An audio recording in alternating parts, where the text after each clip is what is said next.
One of these 10 clips is real, provable, and already changing your city, and it's not the alien interview, it's not the demon theory, and it's not that circle in the sky. Stick around because you've probably never even heard of it. Alright, welcome back. Somebody sent me this compilation, Mysterious TikToks Part 262, and I actually sat and watched the whole thing.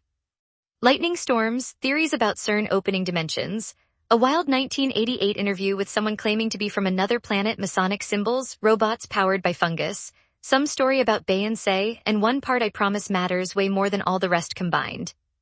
I'm not here to tell you what to believe, just what checks out, what doesn't, and why some of this stuff sticks in people's heads even when there's nothing to back it up.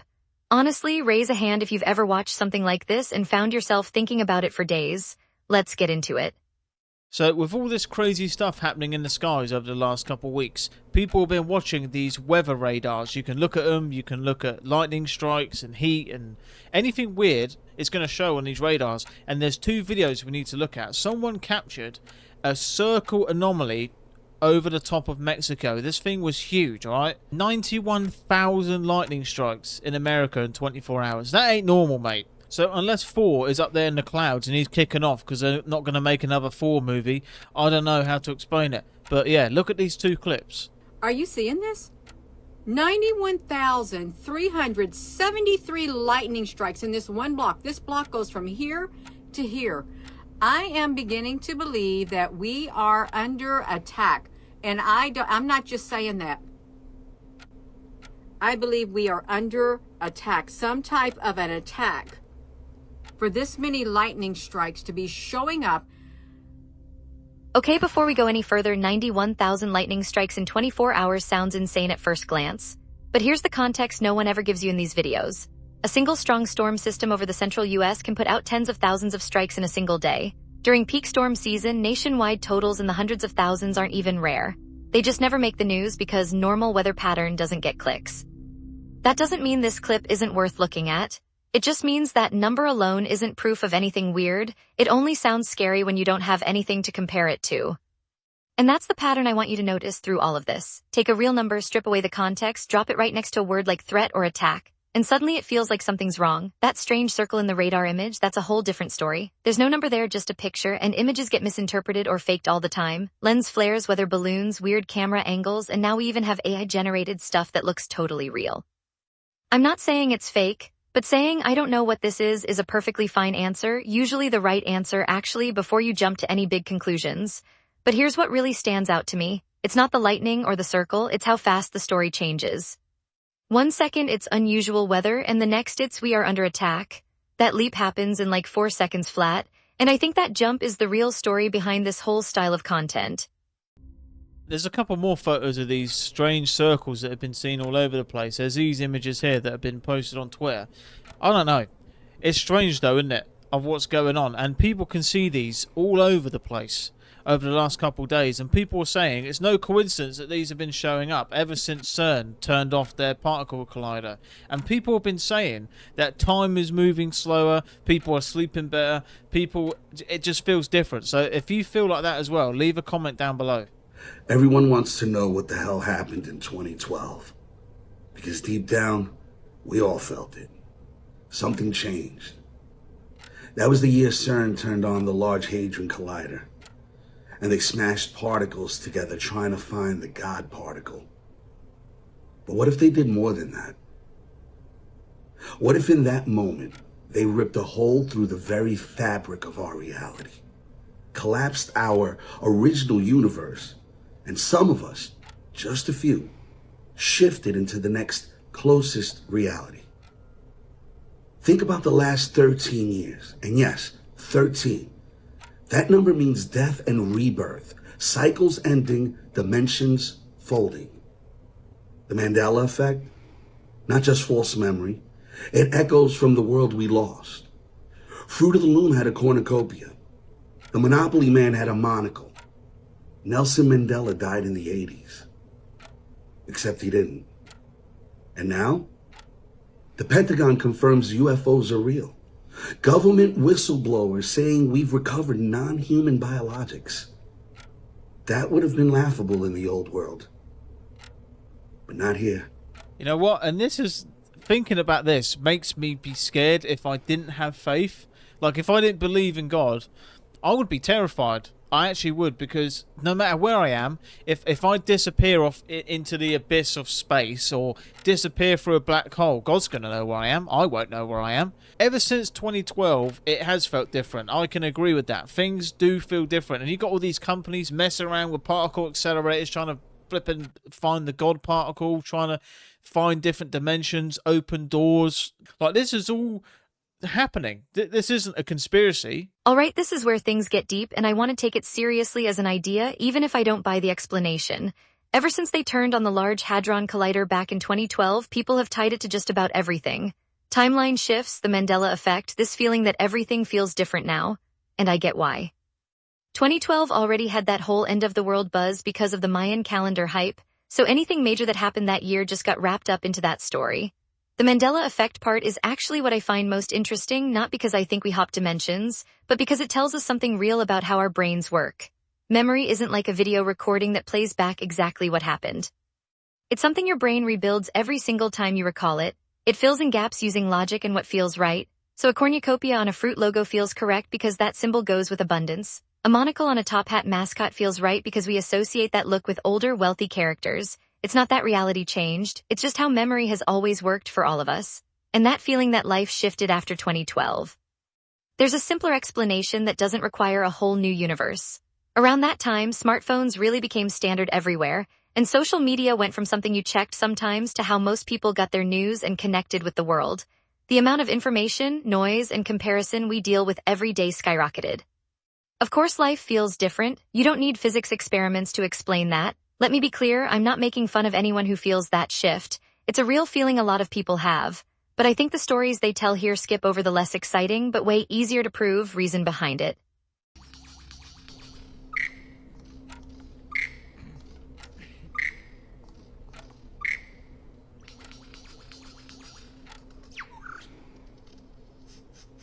I don't know, mate, but just throw a Pokeball at it. Don't let that thing get away. That's probably a decent Pokemon you just found right there. I mean, I thought it looked like a flippin' alien or something. I didn't even know what it was when it came on. It sounded like a Star Wars battle was happening. In the world of AI, if we give up our right to privacy, you can be certain that every message that you send will be monitored, will be analyzed.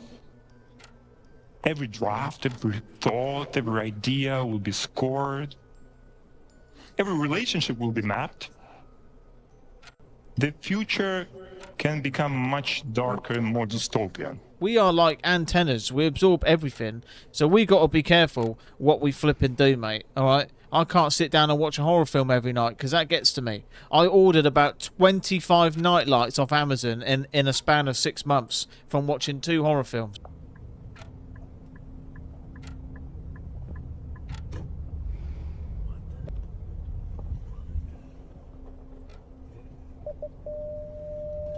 Get him pouring over the side here. Look at him. I know. That's crazy. Insane.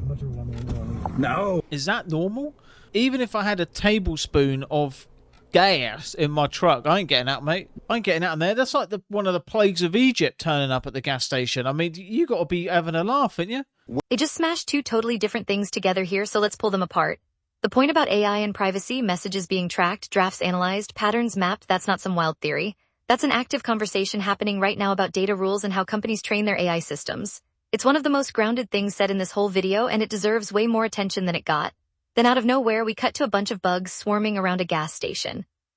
And that's just bugs doing what bugs do. They fly toward lights and warm engines, especially at night when it's warm outside. It's honestly one of the least mysterious things you'll ever see. Sure, it looks creepy on camera, but that's just nature.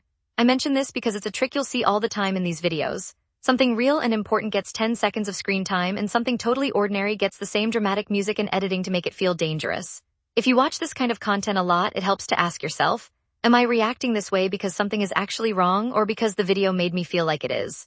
Where we had members of a group that claimed to be from the planet Arcturus. They all happened to be blonde-haired and blue-eyed, come from very wealthy families, and gone to Ivy League universities. Strange aliens among us. This is what they had to tell us. on the January 20th, 1988 program of People Are Talking. On Arcturus, but you don't have one in Secaucus. To whom? To whom do the changing thoughts that you're presenting to this audience appear, Richard? This is phenomenalism. Manners known on Arcturus? Americans, you are being... Frederick? You're going into the most crucial period of Earth history, starting in May of next year. The terrible earthquakes, the storms that will beset humanity, the financial disasters. We must warn you. We're here to warn you of these things. We are sincere. Okay, so you're saying next year... Not phenomenalism and five and dime store stupidities, Richard. I talked to you behind the scenes about this. I did talk to you behind the scenes, too. And you know what I think? Yes, Richard. Now, for the first time in the course of this interview, you are looking me in the eyes. And what you told me is, don't believe people who don't look you in the eyes. During the course of this interview, you have not looked me in the eyes. You've tried to project to the audience here. I'm talking to them. You want to know what I really think? I think you found some young, impressionable people who are on a quest for spiritual, moral values. This is all fine. They come here out of anywhere they can go in the universe. They come to Earth, buy a suit, go to work, go to university, study, do boring hours of homework, right? Just to say there's a storm coming on Tuesday. You know, watch out. Put a raincoat on. You're having a laugh, aren't you? If you could go anywhere in the universe, why would you come here and go to work and go to school? This clip is real. It's actual footage from a daytime talk show back in the 80s, but it's interesting for a totally different reason than they're telling you. People claiming to be from other worlds or in contact with other civilizations were pretty common from the 1950s all the way through the late 80s. These groups usually attracted people looking for something bigger to believe in, especially when the world felt uncertain. And a lot of them, when you look into their history, started to act more and more like closed-off, high-control groups over time. Watch how the host responds here. He points out right on camera that the guest won't make eye contact. That's a smart way to let the audience judge for themselves instead of just yelling, "This is fake." Honestly, that's some pretty solid TV journalism for the time. And then there's that line that hits right at the heart of it. If you can travel anywhere in the universe, why come here and work a regular job and go to school? It sounds funny, but it's actually the big problem with every claim like this. The more powerful or advanced someone or something is supposed to be, the bigger the proof you need to back it up. You can't say they're beyond human limits, then expect us to believe they live a totally normal life here on Earth. So yeah, this is a real piece of history, and it's also a great reminder. Just because someone says something confidently on camera doesn't make it true. So an alien on their planet, they can go anywhere in the universe. They have an alien kid, right? And then they say to the kid, "What do you want to be when you grow up, little ectomorph? What do you want to be, mate?" And he goes, La la la la la la. I want to go to Earth and pay taxes and work a 9 to 5 for 70 years. La la la la la la. And then I can't afford to eat, can't afford to pay bills and eat McDonald's that makes you want to poo out your own lung. La la la la la la. Have a home where everything tracks you and you're tracked all the time. You're tracked in everything. Your car, your phone, your Wi-Fi, everything. It's great. La la. Outside of the IRS's headquarters in Carlton, Maryland is something seated very strategic and very intentional. Here outside the IRS headquarters, you can see the Pillars of Boaz with a hand placed on each pillar, and also the Eye of Providence or the pyramid. Now we see Masonic symbolism everywhere, but I think it's even more alarming that they're in front of the IRS's building, considering they control most of our money. Both of these pillars are made from the finest of marble. They also have 13 stripes up and down each pillar, black and white representing duality or the union of opposites. Of course, we see the checkerboard theme in all of the Masonic lodges, all of the checkerboard floors. There's also a similar monument found in Israel. This is also featuring the Pillars of Boaz and the pyramid.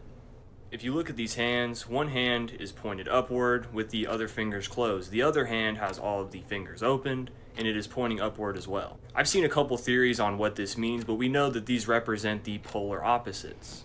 Some say that the pointing hand is the representation of the union with a god. Here's a picture of the Greek god Hermes pointing towards the heavens. Many say this is taken after him. Some say the other hand, featuring all the fingers open, represents the halting of the communion of God, or maybe a relationship with the carnal rather than the spiritual. Numerology and gematria are very common parts of Freemasonry. You can decipher many hidden messages through numbers and letters. So sometimes the Eye of Providence is featured with 13 bricks, and obviously these bricks represents the steps to the Great Architect or Enlightenment. So the 13 steps or the 13 stripes could represent the journey that the Masons take. The 13th letter of the alphabet is M. If you look at the Freemason apron, you can see the M. This envelope, it looks like an M. If you look at ancient Egyptian Kemetic hieroglyphics, the letter M is associated with the owl. Now, I've made a video in the past regarding the Bohemian Grove and that giant owl that they have named Malak But there you can see that they're obsessed with their owls. If you look at their Masonic lodges, at the corners of these buildings, they'll have little owl statues, a type of protection. When owls fly, they fly silently. They're also nocturnal, so they can see in the dark. They're exceptional hunters, and they're known for strategic warfare. That kind of ties in Minerva. Now, you also have this pyramid here with the white capstone representing the Enlightenment from the Great Architect. But on this pyramid, it says, "We the People." If you look at this pyramid where "We the People" is written, it's written in the dark part of the pyramid. It is not written on the enlightened or the illuminated part. I mean, it's not really a conspiracy anymore, is it? I mean, that isn't subtle, is it? I mean, it's smack bang outside the building, mate. Every time this building comes up, there's a whole list of things they leave out. This specific style, twin pillars, pyramids, eyes, checkerboard patterns, was everywhere in American government and public buildings from the 1800s through the mid-1900s. A lot of the architects and designers back then actually were Freemasons, so those symbols became part of the standard look for important official buildings. It's not some hidden secret message. It's more like a popular design trend, just like how we used marble columns for every big building for a while. None of that makes it boring, though. Symbols and numbers have carried meaning for thousands of years across all kinds of cultures. But here's the catch: if you try hard enough, you can make almost any number or shape mean almost anything. The number 13 shows up in stories about change and rebirth, but it also shows up because there were 13 original colonies. Both can feel true when you want them to. That's why these explanations feel so convincing but are almost impossible to prove wrong. And the owl, that one's my favorite. Owls have stood for wisdom and protection across dozens of cultures long before Freemasonry existed. Why? Because they're quiet, they see in the dark, and they hunt well. That's not a code, that's just what owls are. So here's the real takeaway: the symbols are definitely there, you can go look at them yourself. But seeing history written in stone isn't the same as finding a hidden conspiracy. Scientists created a living skin out of fungi, and yes, they knew exactly what they were doing. This same group also made robots piloted by fungus, and they learned to use their bodies. We'll talk about it. This group found that if they gave fungus control of a robot body and gave it sensory input, it would indeed start using it. Fungi do not like light. What you're watching is them essentially just making the fungus really uncomfortable, and it gives it the ability to start moving. In this experiment, they did the same thing, except they gave it some wheels. Fungi function very much like a neuron, and this is why we can interface them with electronics. The idea of fungi having neuroplasticity, though, is pretty interesting, that they can indeed learn to operate a body that they never should have had. And yes, they knew exactly what they were doing because scientists have a sense of humor too. This is a nightmare machine. Yes, fungi may behave pretty similarly to human neurons, and this is just a trial just to demonstrate it's possible. These kinds of robots fill gaps that we have in our AI. AI can only mimic, and it ends up declining over time. These kinds of robots can learn and come up with new ideas. They were never taught to walk, they figured it out. This one I actually love because you don't have to exaggerate it at all. It's already one of the strangest and coolest things science is working on right now. The root-like threads of fungus called mycelium actually send electrical signals and patterns a lot like how brain cells work. Researchers have been able to hook that tissue up to simple robotic bodies. The fungus naturally moves away from light, and that reaction gets translated into movement. It's not a hoax, not a metaphor. This is real bioengineering research. And here's why it matters beyond just looking weird. Traditional robots run on pre-written code. They do exactly what you tell them to, nothing more, but these hybrid systems can adapt. If part of the network gets damaged, the fungus can reroute its own signals to keep working. It learns from its environment in ways regular machines just can't.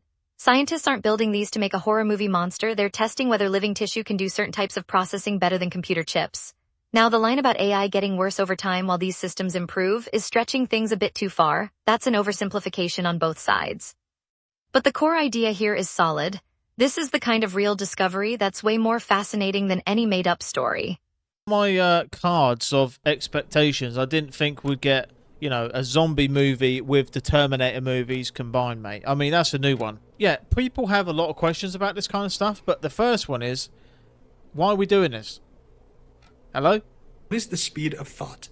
That's a great question. A thought is just an electrical signal traveling through your nervous system. These signals pass along these long, thin cells called neurons, and their speed depends on the type of nerve. The slowest signals, like a dull ache or pain, travel at about 1 mile per hour. And the fastest ones, like the signal from your brain to your hands when you touch something really hot, travel at about 270 miles per hour. The first person to actually measure this was a German physiologist named Hermann von Helmholtz in 1850. Until his experiment, scientists believed that nerve signals were either instantaneous or traveled at the speed of light. By the way, the speed of light is more than 670 million miles per hour, and our thoughts max out at about 270 miles per hour. Interestingly, the fastest human reaction time ever recorded is about 100 milliseconds. In Olympic sprinting, anything faster than that is automatically called a false start because it's considered faster than humans can physically react. So the next time somebody throws you something and says, think fast, what they're really saying is, think at 270 miles per hour. This is just a great science fact, no extra drama needed.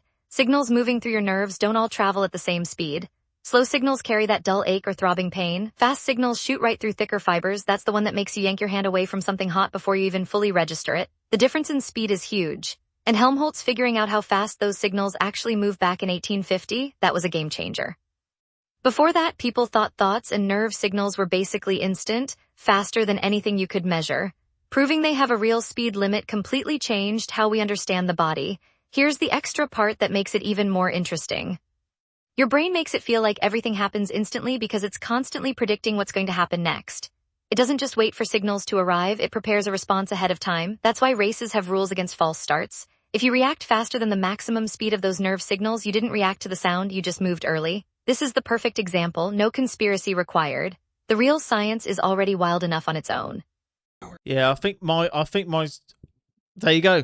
I just proved my point. I think my speed of thought is capped at like 2.5 miles an hour. Something like that. There's got to be some sort of defect there. Or the thoughts themselves don't have wheels on. You know, they've got 4 flat tires. Something's going on there. Beyonce was asked, what was she looking forward to the most? And she said, what she is looking forward to the most is experiencing it through the eyes of blue.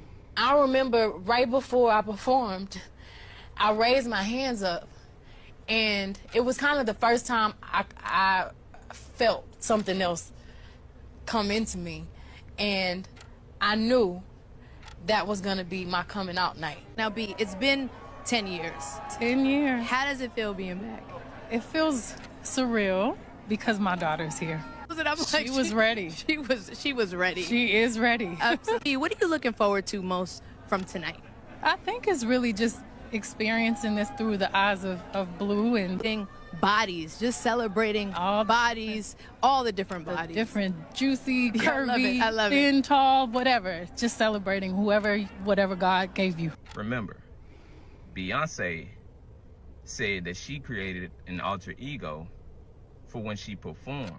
And when she would start to perform, when she would go on stage, Sasha Fierce would take over. And if you think about it, every time that Beyonce is on stage, she make faces, and some of the faces she make in her eyes, something be off. That's because Sasha Fierce take over. When Beyonce was asked that question, people didn't understand that wasn't Beyonce, that was her alter ego. In other words, a demon speaking through Beyonce. That was Sasha Fierce saying that she wanted to experience it through the eyes of blue. Sasha Fierce is seeing that Beyonce's career is coming to an end, and now Sasha Fierce wants to live through Blue Ivy as well. She said, yeah, Blue was ready. Blue is ready. She ready to step into that spotlight. Sasha Fierce is ready to use Blue and make her a star. Don't let that go over your head. Let's slow down and separate what's actually been said from the story built around it. Beyonce has talked openly for years about creating a stage name, Sasha Fierce, to separate the quiet, private person she is off stage from the bold performer she needs to be when she walks in front of thousands of people. That's not a secret or something hidden. It's something she's explained many times, and it's actually a pretty common trick among performers. It's just a mental way to switch gears and find confidence. Now, jumping from she uses a stage persona to something else speaks through her, that's a massive leap. And notice how it works. They take something totally ordinary and well-documented, swap the words around, and suddenly it feels dark and mysterious without adding any new information at all. I think the real question here is whether there's something supernatural going on. It's why these stories catch on so easily. Being that famous, performing at that level, living under that kind of spotlight, it's hard for most of us to even imagine. So instead of just saying that level of pressure changes people, we reach for more dramatic explanations. A demon or some other force sounds more exciting than it's a way to cope with fame. Even though she's already given us the real answer herself, you can believe whatever you want here. But I'd rather look at what she actually said and stick to the explanation that fits all the facts. Gives you shivers, doesn't it? Like, all that just for a couple of quid, man. I remember seeing that clip when I was younger and I thought, what is she talking about? Isn't she just a singer? You know, to say something like that, I think it goes over your head, but now I'm older, I'm like, man, these people are into some weird stuff, man. All that just for a couple of quid. Fame and attention. You're literally going to give your soul away for that. I can't remember where it is in the Bible, but it says, what would a man gain if he loses his soul but gains the world? And it's the same thing here. You gain the world but lose your soul. Like, there's nothing ever worth selling your soul for. According to the CEO of Flock, if you even try to map where his cameras are in your city, you're a terrorist. There's an organization called DFlock, who are semi-well known now, I guess, if you're interested in this stuff, who take a fairly aggressive approach in terms of counting the number of cameras and having a Discord channel where they talk about potential, activities to move against Flock and stop it expanding. And then unfortunately there's terroristic organizations like DFlock, whose primary motivation is chaos.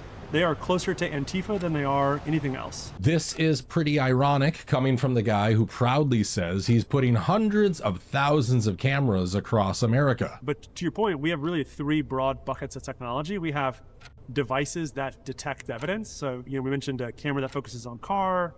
We have cameras that focus on people. We have gunshot detection. That's really like things that capture that evidence.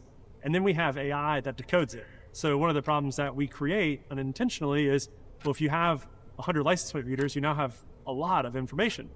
How do you decode that with AI? And so we have a product we call Freeform that allows you to type in English language heuristics, something like, I'm looking for a Ford F-150 from the 1990s with a racing stripe and rust on the front. And we'll find that car. And then we have a third bucket of software and hardware that is really how do you deliver and respond faster. So we manufacture drones.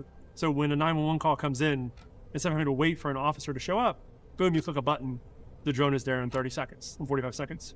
And then a handful of software products that also help deliver that same kind of rapid response. And the time frame on when you think crime will disappear, no longer exist? Well, I think the cool part is that it's really a two-step evolution. Like, step one is you have to solve crime. So if you look at all of the primary research on the topic, so not my opinion, but what academics have studied. They're not even hiding the surveillance state anymore. They're building it in plain sight. Hell, even the name Flock fits perfectly with Animal Farm, a George Orwell book about a totalitarian state. But it somehow gets even worse. The CEO openly admits that many of his own customers don't even know which type of Flock camera they have. So we just started doing it and just kind of brute forced through pain and sweat. Our customers have no idea what version of camera they're on.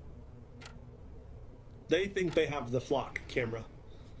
We're on version like 4.6 or whatever. And that's important because these aren't just license plate readers. Some of them can also capture audio and collect digital signals from nearby devices. This particular device does not have a camera in it. It has a very sensitive microphone connected to AI. It listens for, quote, sounds of distress. The only way it can detect sounds of distress is if it's always listening. And then what is the threshold for a sound of distress is a matter of policy. When the news segment aired, they showed me sharing my concerns about how this technology is going to be used. In cities like Atlanta, you're almost always on camera. There's reportedly about one camera for every 10 people. Atlanta has more surveillance cameras per person than anywhere in the U.S. It's definitely very observable that you are being watched. On the way here, I think I passed 20 Flock cameras. So my car was tracked 20 times just getting here. And the question is, do we really want to be living in this type of community where... Okay, this is the part I want you to pay the most attention to. Everything before this was speculation or theory. This one isn't. License plate readers, street cameras, and connected surveillance networks are real. They're spreading fast in cities all across the U.S. And the questions they raise, how long they store your data, who can access it, whether they're always listening or recording, aren't something for the future. Those debates are happening right now in city councils and state governments.